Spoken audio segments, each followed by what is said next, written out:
नमस्कार दोस्तों, मैं संजय साई। आप देख रहे हो हमारा यूट्यूब चैनल सुरेश एग्रो।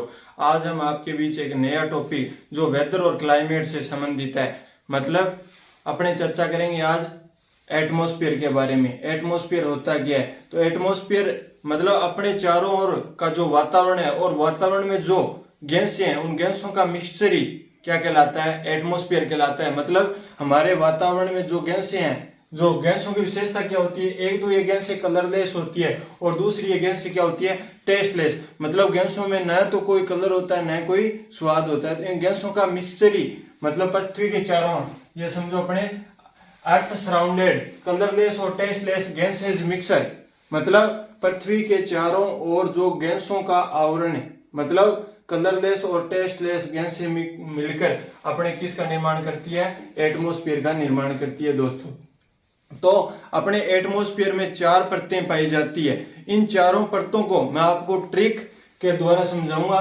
मतलब अपने ये विद्यार्थियों के लिए कठिन हो जाता है कि पहले नीचे कौन सी परत पाई जाती है, उसके बाद कौन सी परत पाई जाती है, उसके बाद कौन सी परत पाई जाती है। तो अपने पहले समझेंगे कि चारों परत है, उन चारों परतों की ट्रिक है ट्रस्ट में थर्मो। अपने ट्रस्ट में थर्मो, तो इस ट्रस्ट में वो ट्रस्ट नहीं है दोस्तों, TRUST वाला नहीं है। अपने को याद रखना है TR फिर ST फिर में थर्मो, ट्रस्ट में थर्मो। तो नीचे वाली परत हो जाएगी थर्मोस्फेयर। TR से बन गया थर्मोस्फेयर।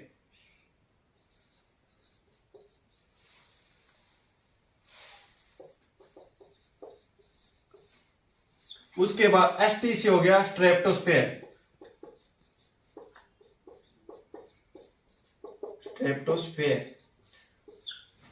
उसके बाद आ गया मीजोस्फेयर। मीजोस्फेयर को कीमोस्फेयर भी बोलते हैं। उसके बाद थर्मो से थर्मोस्फेयर आ गया दोस्तों। तो इसमें ये चारों परतों के तो नाम अपने इस ट्रिक से याद रख लेंगे, ट्रस्ट में थर्मो। उसके बाद उनमें किस मतलब नीचे वाली परत में तापमान इंक्रीज होता है या डिक्रीज होता है, इसके लिए अपने एक ट्रिक और है, वो है दीदी। तो अपने इस दीदी ट्रिक को कैसे याद रखेंगे कि पश्चिम बंगाल की मुख्यमंत्री दीदी, जिसे ममता बनर्जी उसने दीदी के नाम से जानते थे अपने।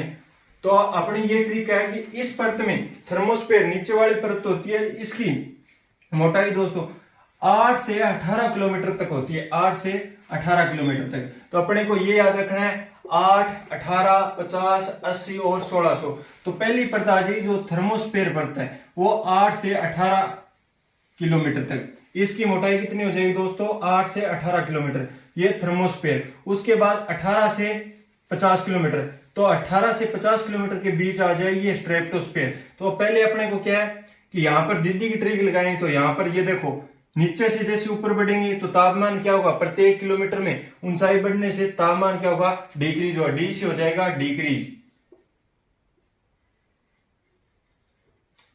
प्रत्येक किमी ऊंचाई बढ़ने पर तापमान हो जाएगा डिक्रीज। फिर इस थर्मोस्फेयर के बाद वाली परत है, इस बाद वाली परत को क्या बोलते हैं? स्ट्रेप्टोस्फेयर। तो इसकी मोटाई हो जाएगी 18 से 50 किलोमीटर तक। और इससे ऊपर वाली परत इसे बोलते हैं स्ट्रेप्टोस्फेयर के बाद वाली परत को मीजोस्फेयर। इस ट्रिक से याद रख सकते हो आप, मीजोस्फेयर। इसे मीजोस्फेयर मतलब मिजो से अपने याद रख लेंगे पेट, जो मध्य में होता है। मध्य में क्या होता है? पेट होता है। तो पेट में केमिकल रिएक्शन भी होती है। तो इसके आधार पर अपने इसे कह सकते हैं कीमोस्फेयर। इसे क्या बोलेंगे दोस्तों? कीमोस्फेयर।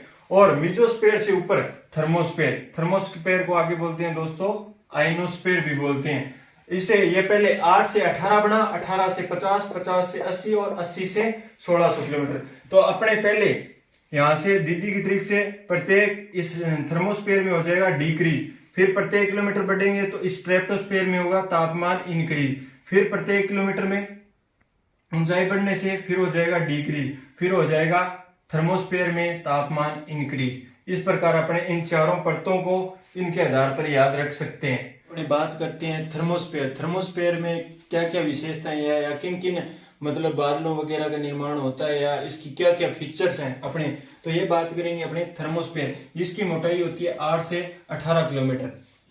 पहले जो वेदर या वेदर के जो फिनोमिना है, जैसे वर्षा, क्लाउड्स, बादलों का निर्माण, फॉग और मिस्ट आदि, मतलब वेदर के ये फिनोमिना है, इनका निर्माण स्ट्रेटोस्फेयर 8 से 18 किलोमीटर की परत है, इनमें मतलब इनका क्या होता है, जैसे बादलों का बनना, वर्षा का आना, फॉग का, मिस्ट वगैरह का क्या बनना, मतलब आना, तो ये इसका क्या है, ये विशेषता है। ये घटनाएं किस में घटती है, स्ट्रेटोस्फेयर में घटती है। और एक बात और दोस्तों, वेदर रिलेटेड कंडीशन,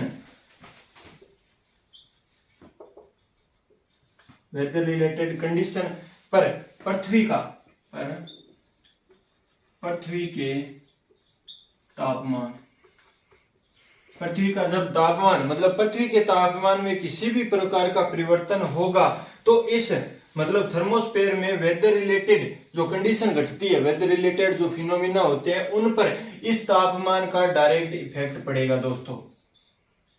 पृथ्वी के तापमान इंक्रीज या डिक्रीज होने से जो इस थर्मोस्फेयर में जो फिनोमिना या वेदर से रिलेटेड जो भी घटनाएं होती है, जैसे वर्षा का आना, बादलों का बनना, फॉग, मिस्ट आदि से रिलेटेड, तो ये वेदर रिलेटेड जो कंडीशन है, इन पर इस पृथ्वी के तापमान का डायरेक्ट इफेक्ट पड़ेगा। इसकी विशेषता यही है दोस्तों, जो एग्जाम में आने के लायक है। अब अपने बात करते हैं कि इस थर्मोस्फेयर और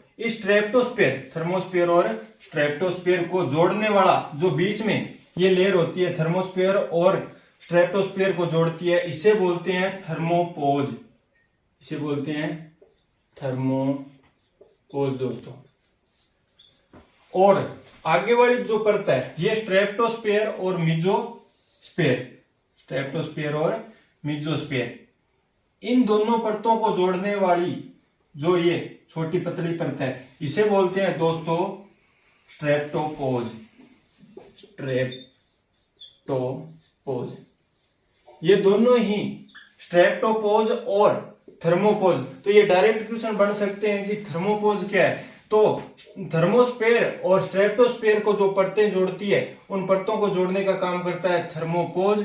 और स्ट्रेटोपोज है मिजोस्फेयर, और स्ट्रेटोस्फेयर को जोड़ने का काम करता है, वो होता है स्ट्रेटोपोज। स्ट्रेटोस्फेयर साइड मान सकते हैं अपने, या स्ट्रेटोस्फेयर लेयर मान सकते हैं। इसमें क्या होता है कि इसमें जो एयर पाई जाती है, इस स्ट्रेटोस्फेयर परत में जो वायु होती है, उस वायु की एक विशेषता होती है कि उसमें फोटोकेमिकल साइट्स, मतलब उस वायु के साथ क्या होती है, फोटोकेमिकल रिएक्शन होती है, जिसे अपने फोटोकेमिकल साइट रिएक्शन भी बोल सकते हैं।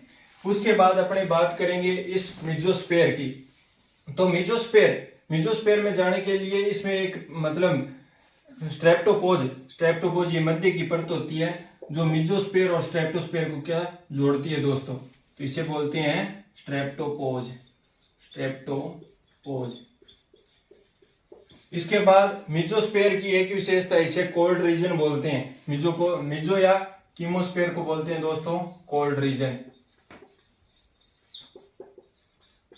उसके बाद अपने आता है थर्मोस्फेयर 18 से 1600 किलोमीटर, जिसे थर्मोस्फेयर या आयनोस्फेयर या एक्सोस्फेयर भी बोलते हैं। इस थर्मोस्फेयर, आयनोस्फेयर, एक्सोस्फेयर में मतलब एक ही मेन घटना घटती है, जो रेडियो से संबंधित संचार या जो कम्युनिकेशन होता है, जो तरंगे आती है, वो तरंगों का संबंध इस थर्मोस्फेयर या एक्सोस्फेयर या आयनोस्फेयर से होता है दोस्तों।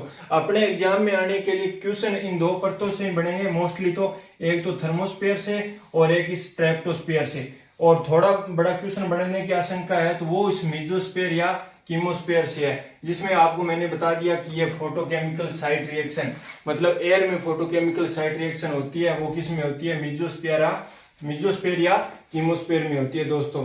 तो मेरे इस टॉपिक में आपको किसी भी प्रकार की त्रुटि लगे तो आप कमेंट बॉक्स में कमेंट कर सकते हो। मैं आगामी वीडियो में एक नए टॉपिक के साथ फिर जुड़ूंगा आपके साथ।